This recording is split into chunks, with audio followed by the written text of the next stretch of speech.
जोहार।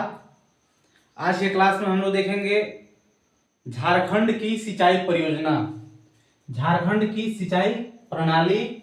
आज हम लोग नया एक चैप्टर स्टार्ट करेंगे झारखंड ज्योग्राफी का। भाई फसल कृषि हम लोग सब पढ़ लिए, तो फसल के लिए, कृषि करने के लिए सिंचाई की आवश्यकता पड़ती है।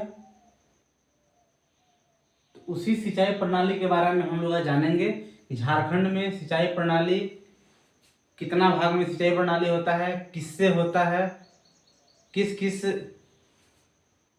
प्रणाली के माध्यम से हम लोग सिंचाई करते हैं, उनके बारे में आज हम लोग चर्चा करेंगे। झारखंड राज्य में कुल फसली भूमि का 15% भाग सिंचाई योग्य है। आपको पिछले क्लास में ही हम बताए थे फसल वाला चैप्टर में कि झारखंड राज्य में कुल फसल वाला जितना भूमि है उसका मात्र 15% भाग सिंचाई योग्य है। राज्य में कुल सिंचित भूमि का 80% भाग सतही जल द्वारा, राज्य में कुल सिंचित भूमि का 80% भाग सतही जल के द्वारा और 20% भाग भूमिगत जल के द्वारा सिंचित है। यानी कि जितना भी सिंचित भूमि है, जितना भी भूमि को हम लोग सिंचाई करते हैं, उसमें से 80% भाग पे सतही जल द्वारा, सतह के जल द्वारा, जो सतह पे जल है या तालाब में स्टोर करके रखा गया है, या परियोजनाएं जैसे आपका जलाशय में स्टोर है, तालाब में स्टोर है, यानी कि सतह के जल द्वारा 80% भाग पे सिंचाई किया जाता है और 20% भाग पे भूमिगत जल द्वारा, बोरिंग के माध्यम से भूमि के अंदर से जो जल निकलता है वो भूमिगत जल के द्वारा 20% भूमि पे सिंचाई किया जाता है और 80% भूमि पे सतही जल द्वारा सिंचाई किया जाता है। झारखंड के अंदर केंद्रीय जल आयोग के द्वारा देश के 125 बृहद जलाशय, देश में बहुत सारे बृहद जलाशय हैं, देश में बहुत सारे जलाशय हैं, बट बृहद जलाशय की बात की जा रहा है, बड़े जलाशय की बात किया जा रहा है कि उसमें से 125 बृहद जलाशय को सिलेक्ट किया गया है, उसका पर्यवेक्षण किया गया है, जिसमें से 6 जलाशय झारखंड के हैं। यानी कि कहने का मतलब कि केंद्रीय जल आयोग के द्वारा देश के 125 बड़े जलाशयों, बृहद जलाशयों का पर्यवेक्षण किया गया है, चयन किया गया है, जिसमें से 6 बृहद जलाशय हमारे झारखंड के हैं। ठीक है, हमारे झारखंड में मौजूद हैं।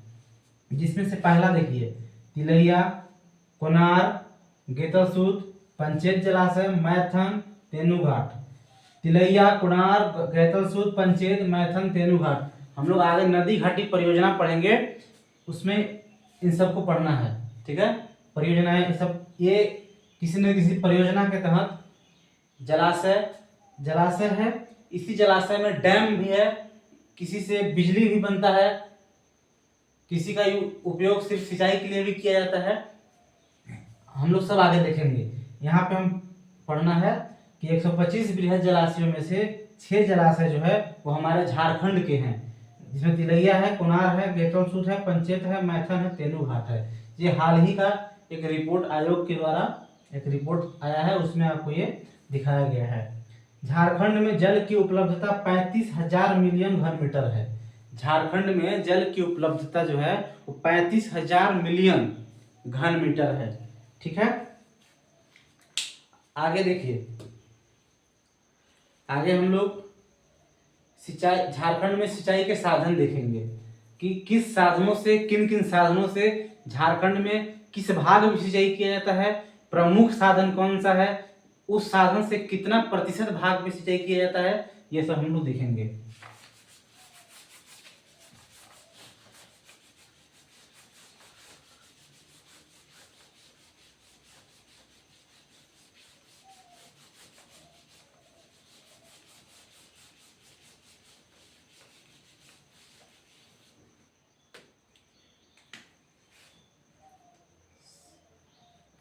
सिंचाई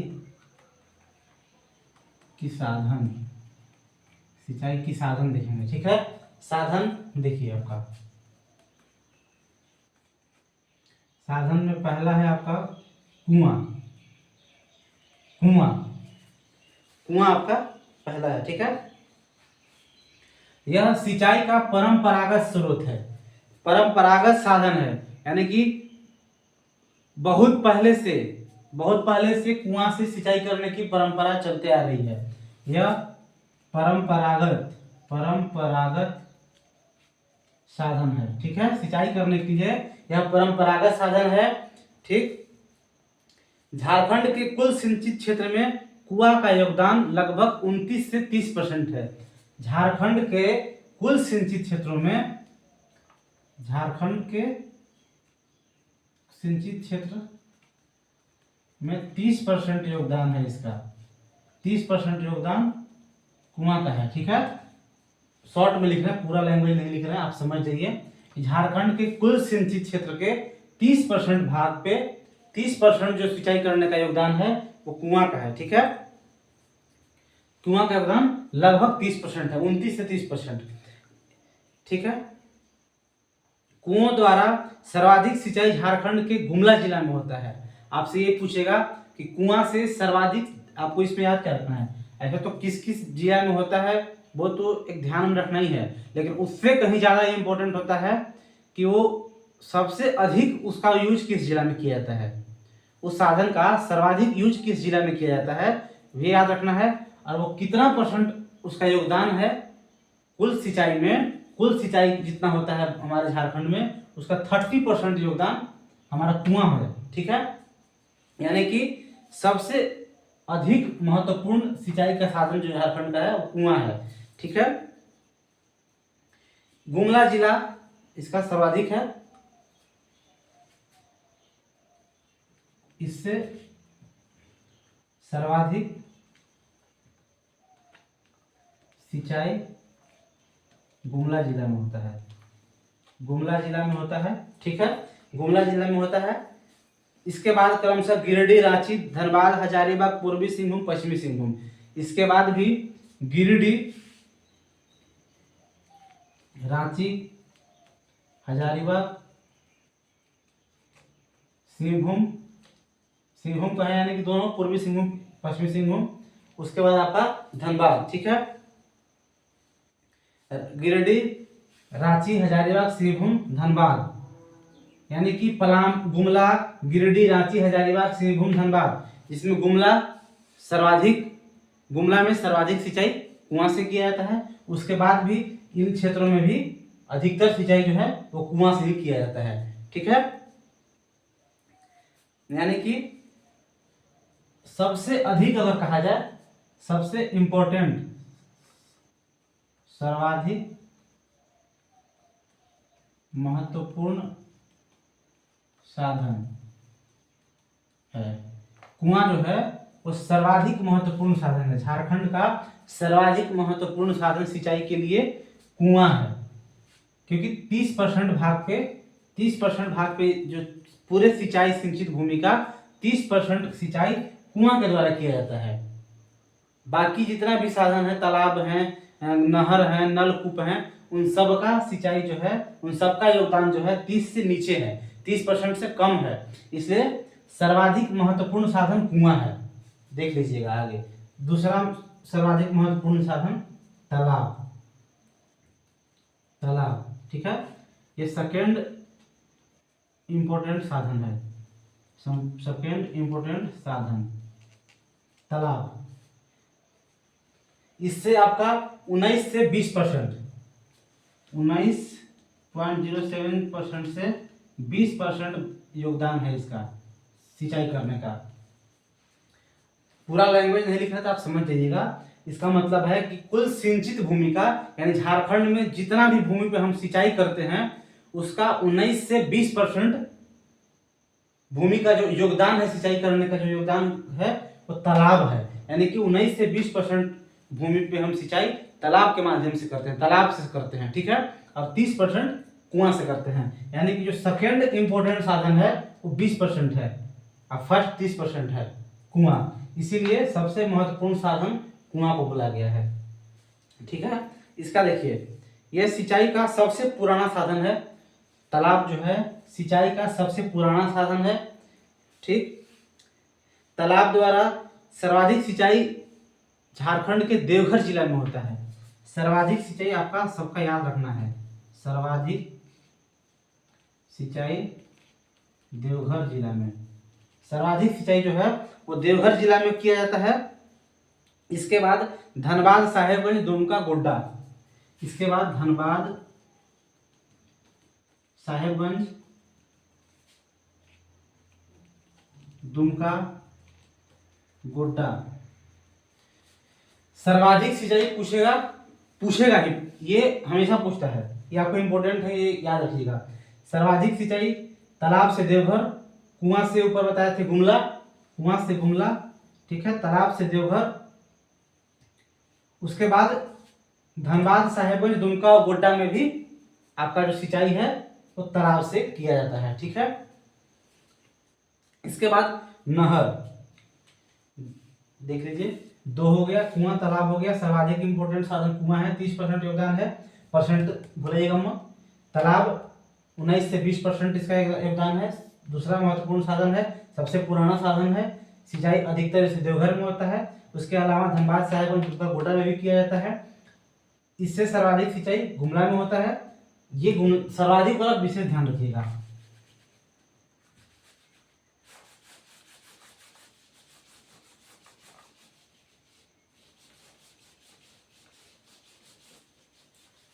इसके बाद आपका है नहर, नहर, नहर का जो आपका योगदान है ये 17 से 18%, 17 से 18%। इसे आधुनिक साधन कहा जाता है, आधुनिक साधन, सिंचाई का आधुनिक साधन नहर को कहा जाता है, ठीक है। ये मॉडर्न युग का साधन है नहर। नहर प्रायः देखिएगा कि जहां नदियां बहती हैं, जिस नदियां में अक्सर जल अधिक मात्रा में होता है, उस नदी से आपको नहर निकाल दिया जाता है, या तालाब या जलाशय है उससे आपका नहर निकाल दिया जाता है। और नहर के माध्यम से, नहर को हर एक गांव, हर एक क्षेत्र से गुजारा जाता है, जिससे आप सिंचाई कर सकते हैं, ठीक है। इसका योगदान 17 से 18% है। यह सिंचाई का आधुनिक साधन है नहर। इसके द्वारा सिंहभूम एवं सरायकेला खरसावां में सर्वाधिक सिंचाई किया जाता है। इससे सिंहभूम एंड सरायकेला, सरायकेला खरसावां में किया जाता है, खरसावां में सिंचाई किया जाता है, सिंचाई किया जाता है, ठीक है। नहर से हर क्षेत्र में, झारखंड के प्रत्येक क्षेत्र में सिंचाई करना पॉसिबल नहीं है, क्योंकि यहाँ पहाड़ पठार ज़्यादा, पठारी क्षेत्र अधिक मात्रा में पाया जाता है। इसलिए प्रत्येक क्षेत्र में, हर क्षेत्र में आप नहर से सिंचाई नहीं कर सकते हैं, परंतु बहुत सारे क्षेत्र में है लेकिन ये जो सिंहभूम और सरायकेला जो है, सरायकेला खरसावां, ये इसके लिए फेमस है। अधिक मात्रा में नहर से सिंचाई सिंहभूम और सरायकेला खरसावां में ही किया जाता है, ठीक है। इसके बाद आपका देखिए आगे है, नहर के बाद आपका है नलकूप, नलकूप, नलकूप, ठीक है। यह भी सिंचाई का आधुनिक साधन है। नलकूप भी सिंचाई का आपका आधुनिक साधन है। यह आपका अन्य साधन में आता है, अन्य साधन, अन्य साधन। झारखंड में सिंचाई की अन्य साधन है 25% लगभग, 25% लगभग है, उसी में आपका ये नलकूप भी आ जाता है। इन सब के अलावा कुआं 30%, तालाब आपका 20%, नहर 17 से 18% के अलावा बचा 25%, लगभग 24 पॉइंट कुछ या 25% भाग पे अन्य साधनों से सिंचाई किया जाता है, उसी में नलकूप आ गया। अन्य साधन मतलब आप कहीं देखते हैं बहुत जगह जहां नहर नहीं है, जहां तालाब नहीं है, उस एरिया में आप देखिएगा कि मोटर के द्वारा, मोटर से पानी, बोरिंग से के माध्यम से मोटर से पानी निकाल के सिंचाई किया जाता है। ये सब अन्य साधन में होगा। समरसेबल मोटर के माध्यम से भी नीचे से पानी, बोर के माध्यम से पानी निकाल करके बोर से सिंचाई जो किया जाता है, ये सब अन्य साधन में होगा। इसी में नलकूप भी आता है। 25%, लगभग 25% जो है इसी का भाग है, अन्य साधन का, ठीक है। नलकूप यह भी आधुनिक साधन है। इस नलकूप से लोहरदगा जिला में अधिकतर होता है। लोहरदगा, लोहरदगा जिला में सर्वाधिक सिंचाई होता है। लोहरदगा में सर्वाधिक सिंचाई नलकूप से होता है। अगर इस 25% में स्पेशल नलकूप का पूछेगा तो इसका 8% योगदान है। 8% योगदान है नलकूप का। नलकूप का 8% योगदान है। बचा 17% अन्य, 17% जो है वो अन्य साधनों से 17% का योगदान है। जिसमें आपका बताएं कि मोटर सबमर्सिबल से भूमि के अंदर से बोर करके, बोर से पानी निकाल के सिंचाई किया जाता है। ये सब आपका अन्य साधन में आ रहे हैं। ठीक है, नलकूप का 8% योगदान है। नलकूप का 8% योगदान है।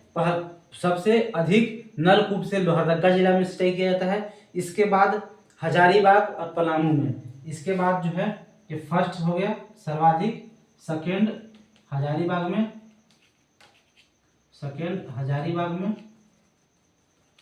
और थर्ड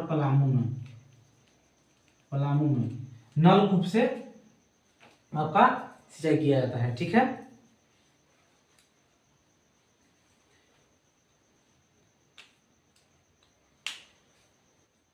आपको पता होगा कि नलकूप से सिंचाई करना या बोरिंग जिसको हम लोग बोलते हैं, उससे सिंचाई करना यहाँ अत्यंत मुश्किल होता है।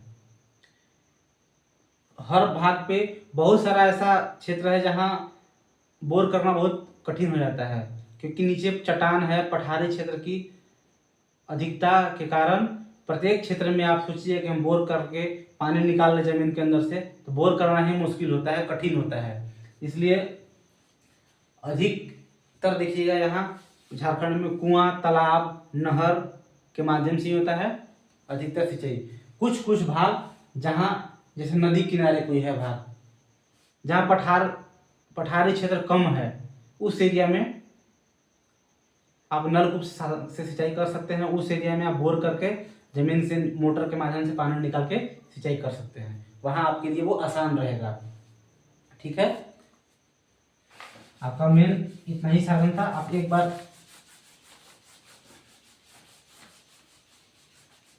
एक जगह आप लिख लीजिएगा इसको लास्ट में। कुआं का योगदान 30%, तालाब का 19.07 से 20%, 20%। उसके बाद फिर नहर का 17 से 18% योगदान। ठीक है, योगदान 17 से 18% इसका हो गया। इसके बाद नलकूप 8%, अन्य 17% लगभग। ठीक है, यह आपका सिंचाई का साधन का योगदान है। सर्वाधिक आपका जो महत्वपूर्ण है वो आपका कुआं हो गया, क्योंकि 30% इसका योगदान होता है। ठीक है, इसका अधिकतर प्रयोग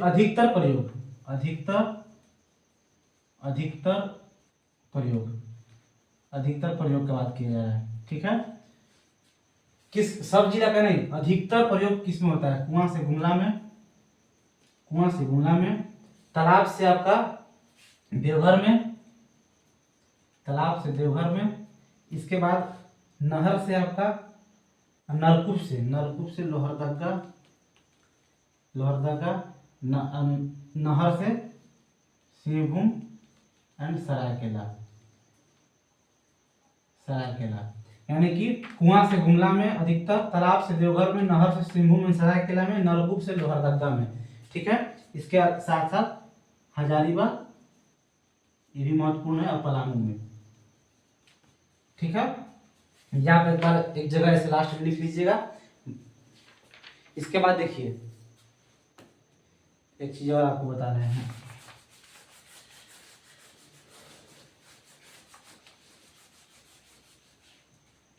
आयतन की दृष्टि से भूमिगत जल का निष्कासन वाले जो शीर्ष जिला है, आयतन के दृष्टि से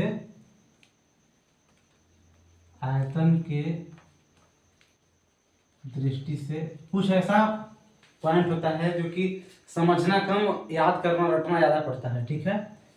इस सब आपको याद करना पड़ेगा। आयतन की दृष्टि से भूमिगत जल, यानी कि भूमि के अंदर का जल, भूमिगत जल का निष्कासन वाले शीर्ष जिले, भूमिगत जल का निष्कासन वाले शीर्ष जिले। कहने का मतलब हुआ कि आयतन यानी कि दृष्टि से भूमिगत जल का निष्कासन वाले, यानी भूमि के अंदर से जो जल का निष्कासन किया जाता है, ऊपर निकाला जाता है सिंचाई का यूज करने के लिए, वो आयतन के दृष्टिकोण से, यानी कि सबसे अधिक जल की मात्रा भूमि के अंदर से निकालने वाला शीर्ष जिला, जो सबसे टॉप पे जिला है, या वैसा जिला जो भूमि के अंदर से अधिक मात्रा में जल निकालती है, भूमि के अंदर से आयतन के हिसाब से, यानी कि अधिक मात्रा में जो जल निकालती है, उस जिला का जो शीर्ष पे जिला है, टॉप जिला है, उसका नाम आपको लिखना है, ठीक है। जिसमें आपका रांची, धनबाद और गिरिडीह, पहला जो है सबसे टॉप पे है वो है आपका रांची, सेकंड पे है धनबाद, तीसरा पे है गिरिडीह, ठीक है। यानी कि फर्स्ट स्थान पे रांची है, सेकंड पे धनबाद है, थर्ड पे गिरिडीह है। आयतन की दृष्टि से भूमिगत जल का निष्कासन करने वाले शीर्ष जिले है ये, ठीक है। यानी कि ये रांची जो है वो आयतन के दृष्टिकोण से भूमिगत जल, सबसे अधिक भूमिगत जल यही निष्कासन करता है, यहीं पे रांची में। इसके बाद देखिए जल निष्कासन एवं यूज में शीर्ष जिले, इसी आयतन के दृष्टिकोण से भूमिगत जल का निष्कासन एवं यूज करना, निष्कासन करके उसका यूज भी कौन सबसे अधिक निष्कासन भी करता है और कौन सबसे अधिक फिर उसको यूज भी करता है, उसमें शीर्ष जिले। निष्कासन एंड सेम क्वेश्चन का, निष्कासन एंड यूज में, यूज करने में शीर्ष जिला कौन है, ठीक है। यानी कि आयतन के दृष्टिकोण से ही भूमि के अंदर के जल का निष्कासन करने और उसका यूज करने में, निष्कासन के साथ साथ प्रयोग करने में भी शीर्ष जिला जो है वो पश्चिमी सिंहभूम, रांची और गिरिडीह। पहला में है पश्चिमी सिंहभूम, दूसरा में है रांची, तीसरा में है गिरिडीह। रांची अधिक मात्रा में निकालता तो है, पर उससे अधिक यूज पश्चिमी सिंहभूम कर लेता है भूमिगत जल का। भूमिगत जल का यूज रांची निकालता है अधिक मात्रा में, पर उससे भी अधिक यूज पश्चिमी सिंहभूम कर लेता है, ठीक है। और गिरिडीह तीनों में से थर्ड रैंक पे है, सॉरी दोनों में थर्ड रैंक पे है, निकालने में भी और निकाल के यूज करने में भी, दोनों में थर्ड रैंक पे आपका गिरिडीह है, ठीक है। इसके बाद जल निष्कासन एवं यूज में निचला स्थान, सबसे निचला स्थान कौन सा है, आयतन की दृष्टि से ही। आयतन का दृष्टि मतलब कितना अधिक मात्रा में जल को, सॉरी कौन सा ऐसा शीर्ष जिला जो है जो सबसे कम मात्रा में जल का निष्कासन करता है जमीन के अंदर से, भूमि के अंदर से, ठीक है। सबसे कम मात्रा में भूमिगत जल का निष्कासन एवं यूज में शीर्ष जिला, ठीक है। पहला स्थान, कहने का क्वेश्चन समझिए पहले कि सबसे कम मात्रा में, जमीन के अंदर से सबसे कम मात्रा में जल का निष्कासन करना, निकालना और यूज करना में पहला स्थान किसका है, यानी जो आंसर पहला स्थान आएगा कोडरमा जो है ये शीर्ष स्थान, मतलब ये अधिक में नहीं, ये सबसे कम जल को निकालने और सबसे कम यूज करने में पहला स्थान कोडरमा का है, ठीक है। दूसरा स्थान आपका जामताड़ा, तीसरा स्थान आपका रामगढ़, यानी कोडरमा, जामताड़ा, रामगढ़ जो है वो सबसे कम भूमिगत जल को निकाल के और कम यूज करता है। सबसे अधिक भूमिगत जल निकालने का सिर्फ काम करता है रांची, धनबाद, गिरिडीह तीसरा स्थान पे, और निकाल के यूज भी सबसे अधिक करने में पहला स्थान पश्चिमी सिंहभूम, दूसरा रांची, तीसरा में गिरिडीह, ठीक है। आज आपको साधन बता दिए, अब कुछ मुख्य ये सब क्या है, एक तरीके से ये तो करंट का चीज है, ये बदलते रहता है। ये सब चीजें आपको हम बताएं, आए क्लास में, नेक्स्ट क्लास में हम आपको झारखंड में सिंचाई परियोजनाएं बताएंगे। झारखंड में जो सिंचाई के लिए बृहद परियोजनाएं हैं, मध्यम सिंचाई परियोजनाएं हैं, लघु सिंचाई परियोजनाएं हैं, 3 तरीके से सिंचाई परियोजनाएं चलाई जाते हैं, उसके बारे में हम चर्चा करेंगे। आज के लिए इतना ही काफ़ी है, मिलते हैं नेक्स्ट क्लास में। कोई डाउट हो आप कमेंट करके पूछिएगा। धन्यवाद।